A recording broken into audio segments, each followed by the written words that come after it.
Our bill basically does two things. It requires all the schools to have security. Half the schools have security now in Tennessee, and it's time to go ahead and put security in all the schools. So it requires the other schools to have security. The other thing that it does, it sets the level of training for those security officers. Now, you can have a security officer like the rest of the school, what they call a SRO, a school resource officer, or you could have trained staff. You could have a staff member, or you could contract with a retired military, retired highway patrol. You know, our highway patrolmen retire at 60. They're required to retire at 60. You could deal with them. It gives the locals options to try to save some money, and still have security. But we set the level of training, which is higher than just a carry permit. Some of the bills down here won't allow anyone with a carry permit, but we want a little more than that.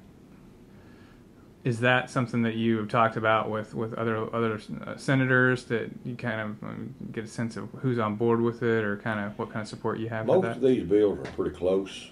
Mine seems to be, of course, it's the one I like the best, and mine would allow some of these other bills. They could accomplish what they're trying to accomplish, but some of these bills don't require security in all the schools. Mine does. That's the thing. It requires security in all the schools, and it gives the locals flexibility in hiring their officer.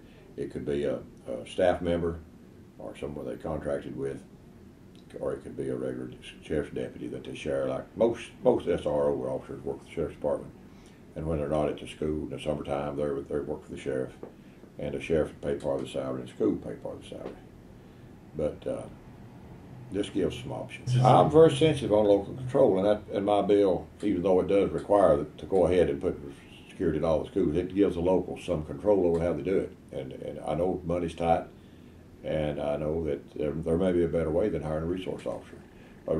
For instance, a retired highway patrolman can work 900 hours and without interfering with his retirement. Well, 180 days and 900 hours, that might work out. Hire two of them.